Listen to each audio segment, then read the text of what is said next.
From the Weather NorCal Command Center, this is your morning update. American Door Company has been family-owned and operated for over 29 years, supplying Northern California with quality garage doors, garage door openers, and installed with the best service you'd expect from a locally owned company. We serve all of Northern California from Willows all the way to the Oregon state line. Give us a call today.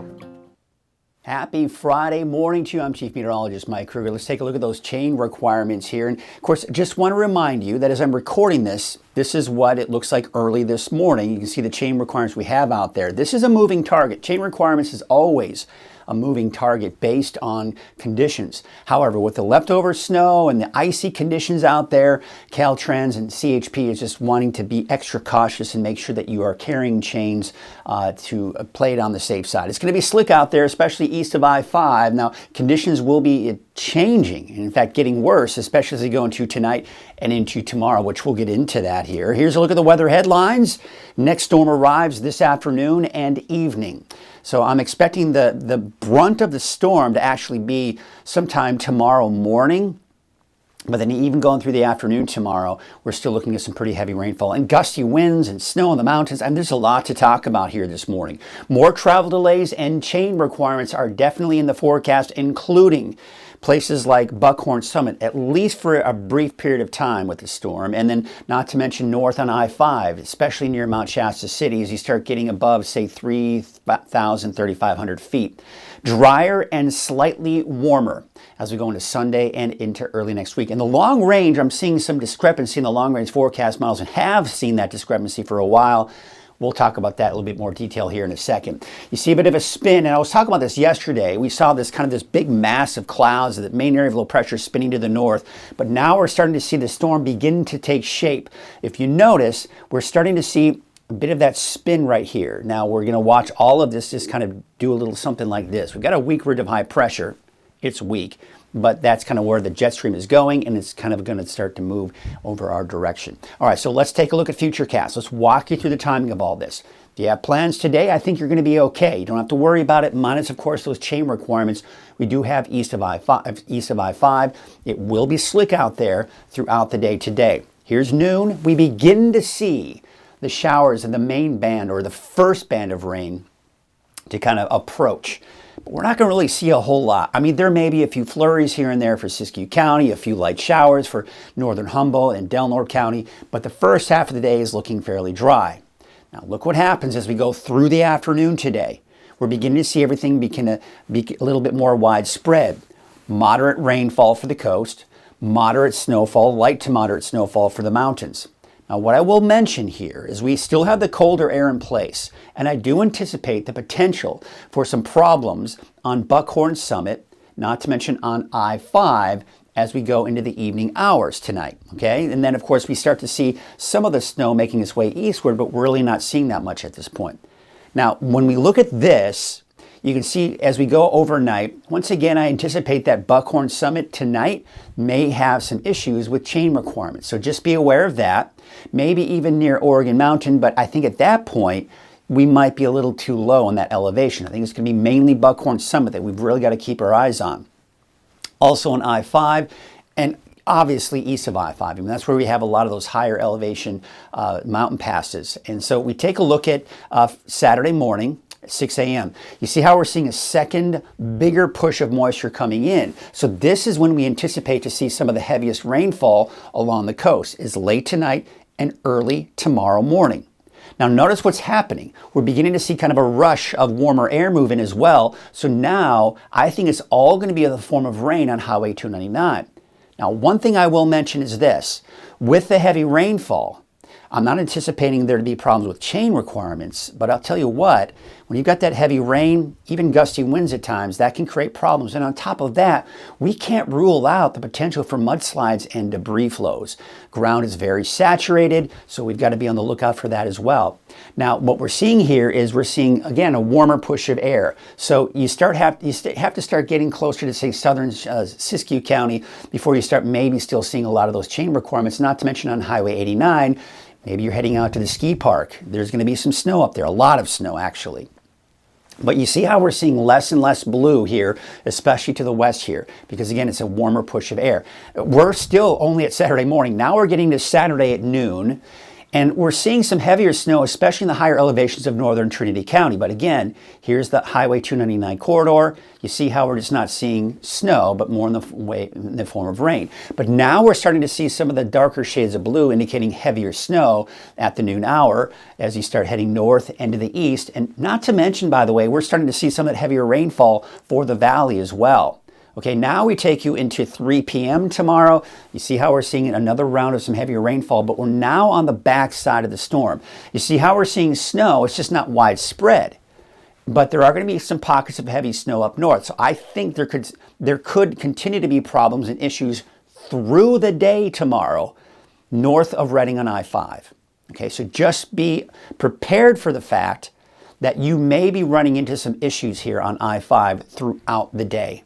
Chain requirements, maybe closures, maybe, of course, chain requirements. If you don't have chains, a lot of times, if there are chain requirements in I-5, many times they'll say, hey, you can't even progress northward or proceed northward until you show you have possession of chains in your car.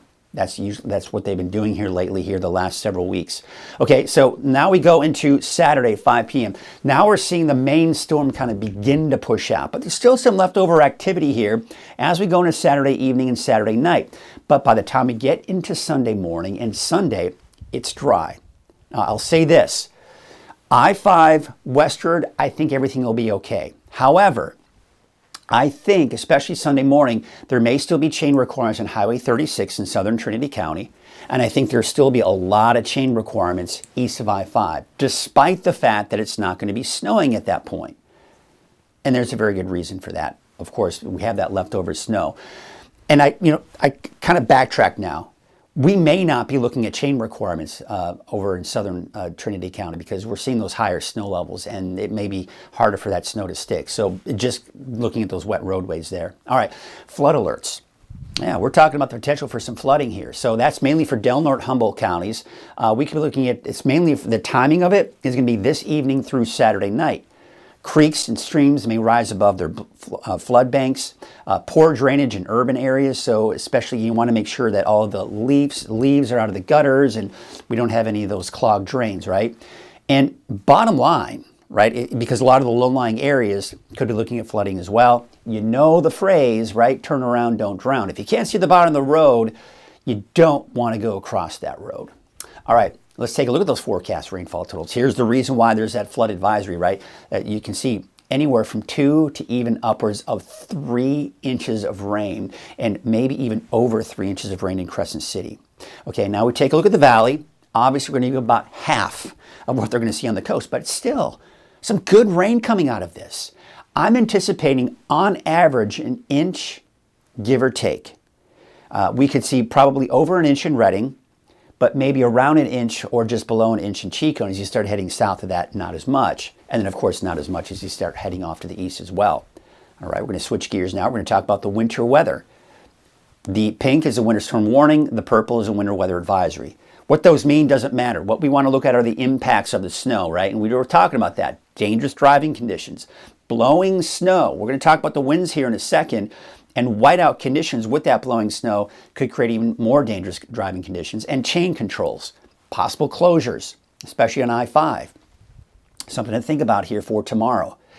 Forecast snow totals. This has been going back and forth. I actually had someone comment saying, what's with the snow totals? Mount Shasta will say 4 to 8, then 8 to 12. One thing we have to remember is even when you're looking out 24 hours, there are going to be adjustments in the forecast models. And this is what we're looking at. The forecast models making projections on how much snow that we're going to see. So at one point it was 4 to 8, now it's 8 to 12. It may go back down to 4 to 8. Bottom line is this, if you see that, right, and then it goes back down to 4 to 8, then what you can say is, all right, if I see 4 to 8, but I've seen 8 to 12 before, then what you can do is go, all right, I see 4 to 8 now. Maybe it'll be more in the upper level of that. So maybe closer to 8 inches instead of 4, right? But then if you see 8 to 12, you're going, oh, now it's up higher. Then you might say, maybe it's at the lower end of that, maybe 8, 9, 10 inches, but maybe not quite a foot. Same situation anywhere else, but it's been fairly consistent here. It's about 4 to 8 for places like Chester and El Turris. Bottom line, there's going to be a lot of snow out there, and that's what's going to create the difficult and impossible driving conditions in some areas. Now, the road conditions, as you can see, they are going to continue to show signs of snow entering the picture. Here's 6 p.m. Now, we're seeing on I-5 kind of that rain-snow mix, maybe even on 89, but those conditions will continue to get worse as we go into tonight into Saturday morning. So, again, be prepared. Keep watching. I will, of course, have updates for you on Saturday morning. I'm going to be working this weekend. Brian Wilson is kind of a little under the weather, if you will, and so I'm going to be taking over for him. That being said, too, I do plan on being here at 6:30 tomorrow morning for another special weekend edition of Coffee with Kruger, because there's going to be a lot to talk about with everything that's going to be going on. And it's kind of right when the storm is moving through Saturday morning. So you'll want to watch that. If you have outdoor plans, if you have travel plans, you'll want to watch Coffee with Kruger tomorrow morning at 6:30, because we're going to keep you updated with everything that's going on. All right, wind alerts. All right, now we're going to talk about the winds. This is the main area of concern here, is the Shasta Valley in central Siskiyou County. South gusts up to 60 miles per hour. Possible power outages. We're talking the potential for down trees, down power lines, the works. So we got to be on the lookout for that. And of course, that'll make for difficult travel as well. Let's take a look at the winds. What I've done with Mount Shasta, I've kind of pushed it down a little bit here so you can see a little bit better here. And what's going to happen as we go today, not a problem, right? The winds aren't going to be that much of an issue. However, look at this. By Saturday, 8 a.m., all right, there are those winds kind of coming down. This is typical. It's a valley, so the winds kind of stream right on through, and it funnels through, and that really helps to amplify those winds. Of course, even some of those higher mountain tops, we're seeing some gusty winds as well. Saturday at noon, still very strong winds. So again, keep in mind, you're a high-profile vehicle. You're going to be blown all over the road, right? But number two, there's snow going on at this point too. So blowing snow, we're talking whiteout conditions. But the winds should start to settle down here as we go into Saturday evening and into your Sunday as well. Whew. I need a breath. How about you? Now the worst is behind us. Now we're going to take a look at what Futurecast is showing here as we go into next week. All right? So you can see these storm systems kind of riding up to the north. Now this particular forecast model, which I've been showing you all week long, has kept us dry for all of next week in the long range. It has not strayed away from that. A little bit it strayed by around Wednesday with some potential around the coast. It was showing that yesterday. Now the European forecast model has been fairly consistent with rain around Tuesday or Wednesday of next week. So it depends on which model you're looking at. For now, I'm not jumping on the bandwagon of rain for Wednesday, Thursday. The Weather Service, a lot of your apps are probably going to be saying that. And that very well may be the case. But I want to look for a little bit more consistency, because even the European forecast model has been kind of going back and forth a little bit on that as well. So here's what I'm going to show you now. This is the storm system, by the way, moving through on Saturday. This is a typical classic setup. You got the colder air coming in. It's going to ride down to the south and east. That is going to be the support for the very gusty winds that we'll see out of it. And then once it moves out, this high pressure comes on in. Now, you see how we have this nice, healthy ridge building in. This model, the GFS, the American forecast model, has been very consistent with this overall trend. So when you have a ridge like this, what happens is the storms butt up against it, have nowhere to go but northward, and they ride up and over that ridge of high pressure. Now, I will say this.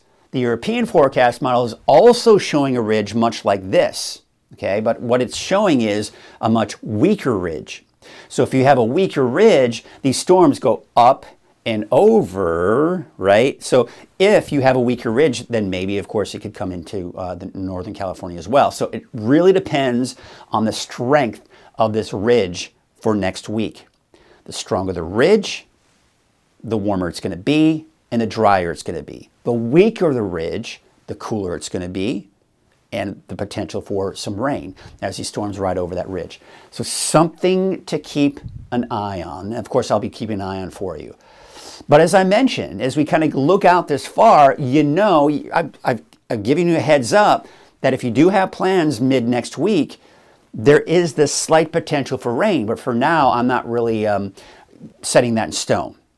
But as I mentioned here, now we've got the heads up for that, but let's kind of focus on the storm that's heading our way here in the next 12 to 24 hours. All right, so this is also that support here for those above normal temperatures with that ridge of high pressure building in. All right, switching gears now, we're going to talk about the wave heights. They're going to be increasing by tonight and into Saturday. Of course, why? Well, of course, we got that storm coming in. So that's really what kind of turns up those waves and disrupts things. Waves from the south at 5 to 15 knots, winds. Waves from the northwest at 7 feet at 12 seconds, and there'll be those showers here as we go through the day today. All right, here's a look at your neighborhood by neighborhood forecast for Trinity County. Snow levels will be rising. Now, what I want you to take note when you're looking at these snow levels is that these are going to be the lowest they'll be for that day. So today, this evening, tonight, 2,500 feet. Tomorrow morning, 3,000 feet, early tomorrow morning, but then they'll rise throughout the day, probably closer to 4,000 feet by Saturday afternoon.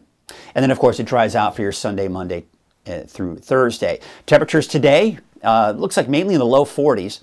Here's your North Coast neighborhood forecast. Showers eventually this afternoon. It'll be dry this morning, but showers this afternoon, and then that rain will be heavy at times going into your Saturday. Looking at your North Coast forecast to the north, 53 for Smith River, 52 in Crescent City, and Trinidad, a high of about 54 degrees. Here's your Siskiyou County neighborhood forecast. Snow levels, again, same situation. They'll be the lowest this evening and tonight, and then as we go into Saturday, lowest in the morning, and then they'll start to rise slowly through the afternoon. Temperatures will be in the mid to upper 30s for your daytime highs today. Your Modoc County neighborhood forecast, it's going to be on the cool side. Those temperatures in the mid 30s, low to mid 30s. I don't anticipate any snow for Modoc County until later this evening, and then better chances, of course, going on into your Saturday. Your Eastern Mountains neighborhood forecast, same situation, evening snow, and then looks like snow throughout the day on Saturday. But I think snow levels may be a little bit higher, mainly above 4,000 feet. Temperatures in the 30s and even some 40s out there. Let's take a look at your Valley neighborhood forecast brought to you by Haas Farms. Showers this evening, rain heavy at times, especially for the first half of the day on Saturday. And then, of course, as you can see here, temperatures once again in the upper 40s to low 50s. 47 degrees for Redding, 47 degrees for Anderson, Palisadro about 47, and Whiskeytown. Maybe heading out there for a hike before it rains. Well, it looks like you're going to be looking at a chilly day. Temperature in the 40s, low 40s for those daytime highs. Your 7-day outlook for Redding. There you can see, of course, that rain on Saturday, but it dries out on Sunday, and it looks like we'll be dry. At least for now, it looks to be dry through next week.